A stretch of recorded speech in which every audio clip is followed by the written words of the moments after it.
I'm ready to have this conversation. I'm so ready to have this conversation.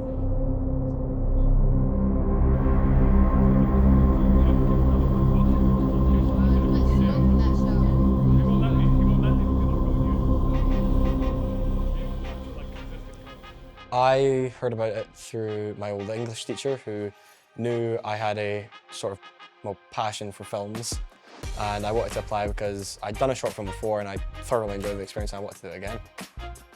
I heard about it from my journalism teacher who just told our class it and sent a link if anyone wanted to apply to it, and I had wanted to do stuff with film but never known really where to start, so it was kind of an opportunity for me to start, so that's why I signed up for it. My journalism teacher, Mr. Smith, recommended it to me, and he said that I should put in an application and see what happens. And I'm always open to trying something different because I get bored quite easily. So I figured I might as well, and I showed up, and yeah, here we are. It's been great. I'm quite interested in stuff like this, making films and movies and shows and stuff. And I thought, yeah, because I've never done anything like this before. It's mainly just been theatre stuff. So I was wanting to see what this was like. So, signed up. I swear I'm trying so hard. The idea of raising awareness about illegal money lending, at first me and Todd were like, what even is illegal money lending? I think it'd be pretty good to raise awareness if we don't even know what it is. So we're like, it sounds interesting and fun, let's put our names down. Okay, I was at school, I was new at the school, so I just wanted to get myself involved in as many things as possible. So when I saw Adam and David, they were really energetic, and I was like, okay, right, that does sound really good. But I was a bit hesitant because no one of my friends applied. So I was a bit iffy if I should do it or not. But the first taster session that I went to, I found it really energetic and really up vibes. And then I met loads of people, and then I was like, right, I actually really like this, and then here I am. After the sign-up phase, we started with a couple of taster sessions to get the young people to mainly meet each other and to give them a soft entry into what the topic of the film was going to be. So I started coming in and being like, hey guys, we're going to make a film about illegal money lending. The first session we ran a dueling workshop, so that was a really good way to get them to work together, making a short film in a very light-hearted way, thinking about camera angles and how to cut scenes to make them more for dramatic effect, and yeah, it was using CapCut, so it was very fun and light-hearted. The first 2 sessions, right, were icebreaker sessions, and we came in with foam swords, and the first thing was we had to film a duel. So we just sat about in Took outside with people staring at us, 2 people with foam swords just smacking each other, and it was a great first experience, to be honest.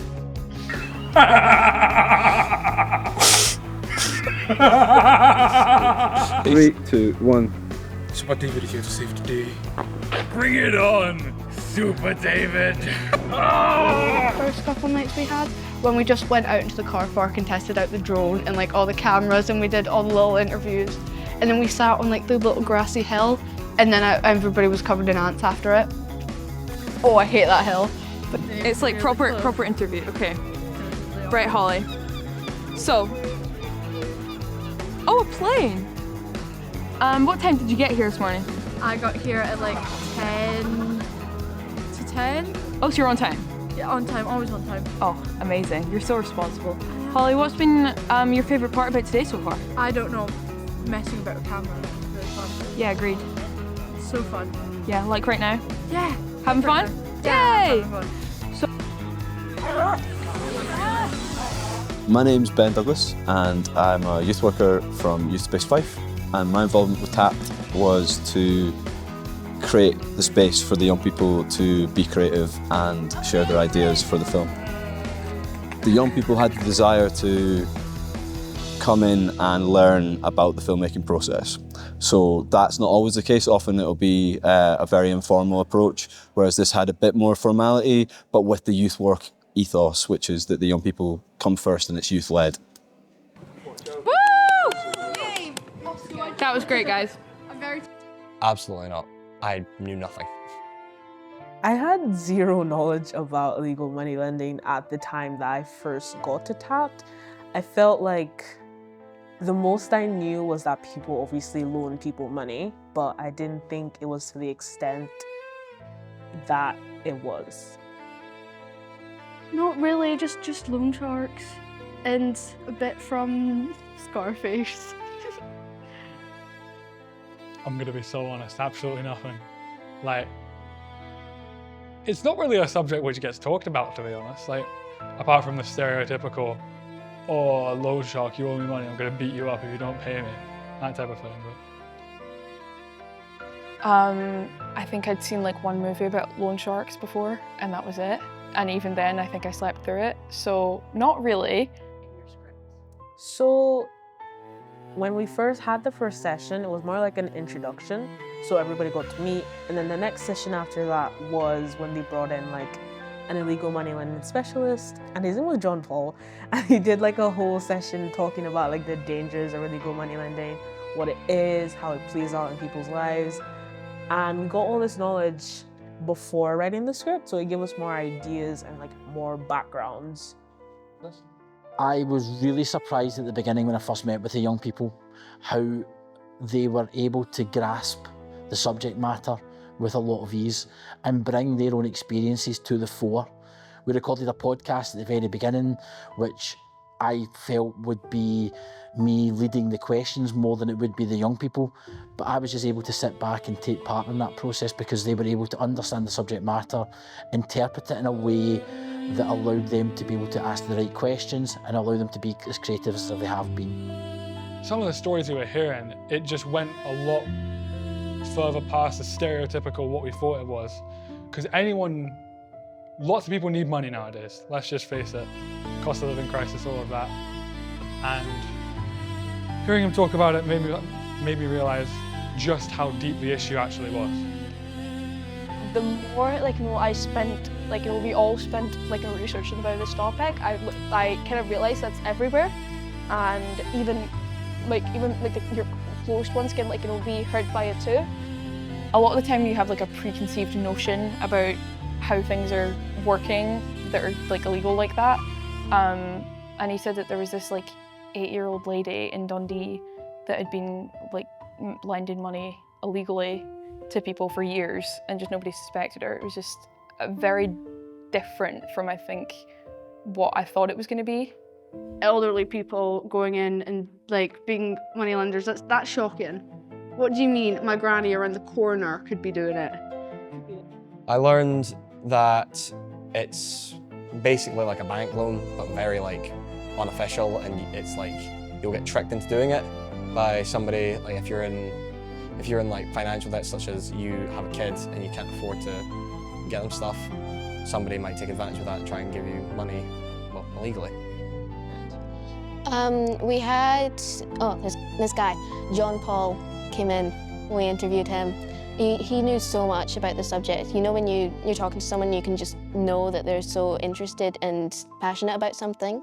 He was like that. It was really cool. And we had a bunch of questions and he answered them all beautifully. So I learned most of what I learned about illegal money lending there. Money in general is a subject that's not talked about enough in communities, but especially amongst young people. For a lot of them, there's a fear that people will think less of them if they say that they're in debt or they've borrowed money from a certain person or they can't afford to do something. So for many of them, they won't turn to support, they'll turn to alternatives to try and hide from that fact. And ultimately that leads to long-term consequences for them, be that to their mental health or something to their physical well-being as well. I don't know what to do. Sorry. When pre-production began, we separated the youngsters into 3 groups of 4, where they developed a character that had been affected by money lending. in their own different way. We then focused on intertwining these characters into an overall script. And we sat down at the computers and began to develop that.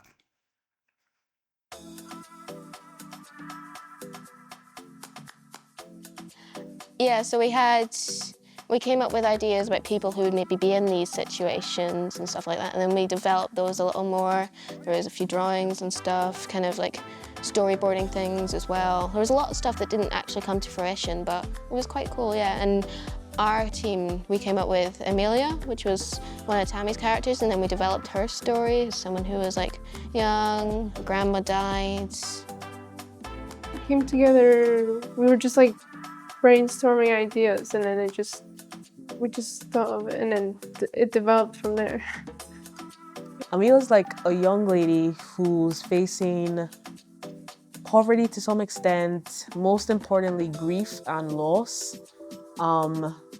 She's also going through isolation and just a lot of like mental anguish in some sense as she's facing the loss of her grandma and moving through life with obviously this perpetrator coming against her.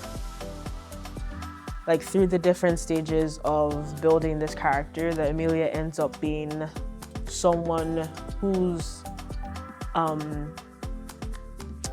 do I put this? Whose like relationship with the money lender isn't planned, but comes from her grandmother, and she just carries on this burden of having to pay him back. Right, so Sam, we wanted to go for a character which was like sort of younger rather than, because people think that like being lent money is something which really only happens to like adults, whereas it can happen to anyone because there's an element of like manipulation in there. Manipulating the younger people's need to want things. Well, not need to want things, wanting things. He wants to fund this lifestyle which he can't really afford himself. So he turns to a moneylender and it just keeps spiraling from there. We had a couple of revisions for what our character was going to be. I think one of them was a DJ named Eric, but ultimately we settled on a more impactful single mother, 2 kids, dad's out of the picture, obvious financial struggles, so that's why they would need to fall back on the illegal moneylender in their time of need. And we thought that would be a more moving, meaningful story. There was a lot of things about Sandra that we were trying to incorporate from what we'd learned about money lending. So she's a single mother, she's struggling for money, she's not got a whole lot of support, she's quite isolated. And I think a lot of those things that we were trying to represent and how people could struggle with this, we were trying to see in Sandra, and that just kind of created her character.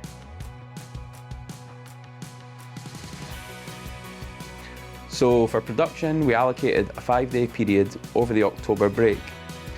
Each character was designated a day for filming, which allowed the teams a chance to be on set, handling cameras and being part of the film team, and also capturing behind the scenes for each character's day. For the film, we really wanted an authentic vibe. We wanted to use real locations in the area of Took, where the pre-production took place.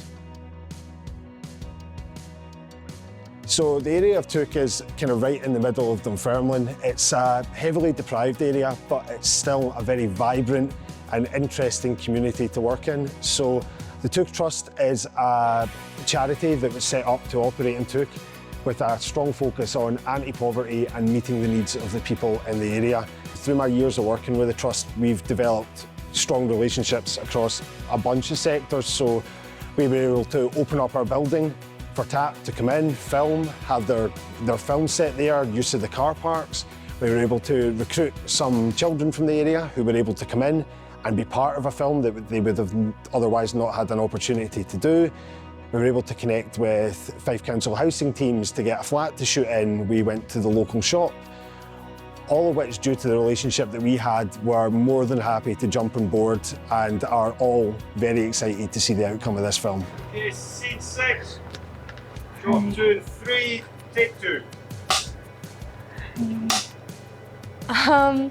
There were a lot of highlights on set. It was really fun. It's hard to like point out a single time. I really liked the day at the boxing gym because it was quite fun to like go to a new location and also like interact with other people from the group, because in the earlier days when we were doing ours, we didn't have a chance to like talk to the other people much because we were too focused on it.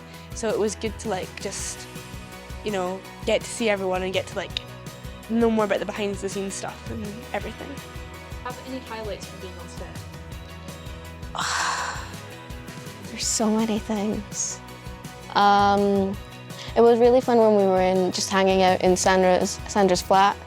I suppose just hanging out with everyone in general. So many different things that we did, like we did behind the scenes videos, we did actual filming, camera stuff. There's moments where some of us were actually in the film. That place at the gym, even just going out from the gym to the town to get food at Greg's. It was all so much fun. What do you mean you wouldn't trust me? Well, my best memory was probably the day we had like an outing for one of the scenes and we had to leave like our original location to go outside, and that was my favorite part because you get to like experience new environments with the same people and kind of bring the scene that you had planned to life. For example, with the character Sandra, where we had to make her house really feel like a house, if that makes sense. I think interviewing all the actors, that was great fun. That was really, really good, because you kind of see them when they're like in a scene, and especially Johnny, he's so menacing. And then getting to see them like how they actually are as people, that was really fun. And I think the cost cutter trips as well, those were pretty necessary. You see, you'll walk around these parts and you'll likely think, it's not got much going for it. But what I see are endless opportunities. I think definitely working with and getting to know Johnny. He is such a good actor. So funny and interesting to talk to. What techniques do you use to get into character? Ooh. I think a big one for me is shoes. Like the shoes make a real difference. I think like everybody maybe thinks it would be the other way around where you get your head in the game, but I find if I'm wearing shoes that makes me feel like the part, you start moving in a certain way. So yeah, as soon as I know that I'm going to be playing a character, I'm thinking, okay, what kind of shoes would they wear? I remember this was probably my favourite memory when I was doing Sammy for that filming day. We were doing a boxing scene and somebody started playing Eye of the Tiger while I was punching the bag, and that was really, really funny. That's good, that's good. That's something. Come on, Sam! Come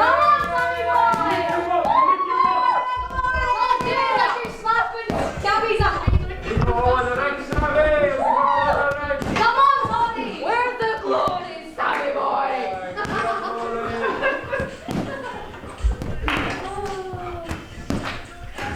Clock it on!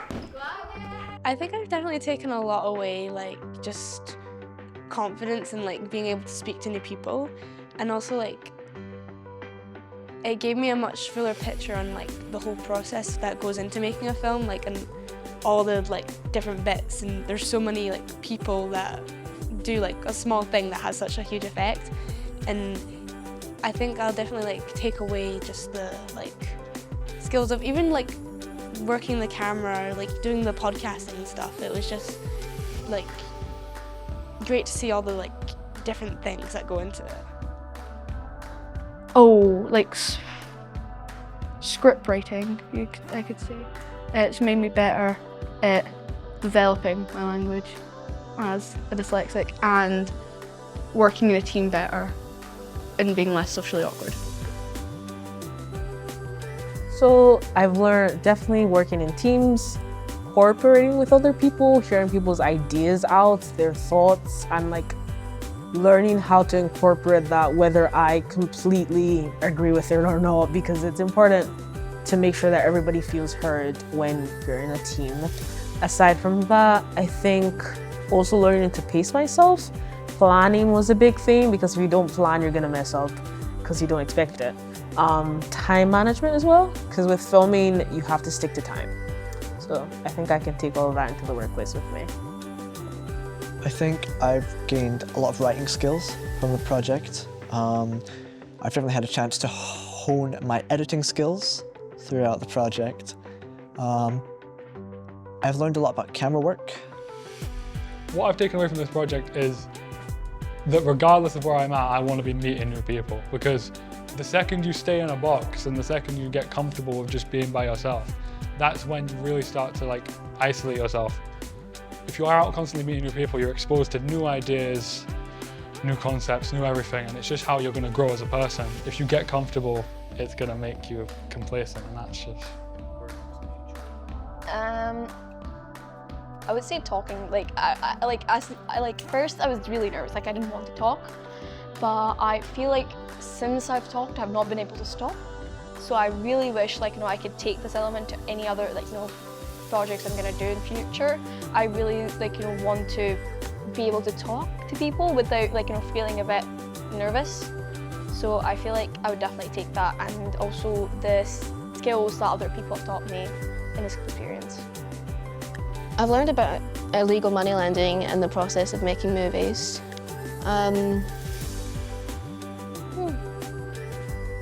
More about how there's a lot that goes into a movie. There's a lot you have to think about when you're doing that, and that's something I didn't really, I knew, but I didn't really know properly, if that makes sense, which I don't think it does.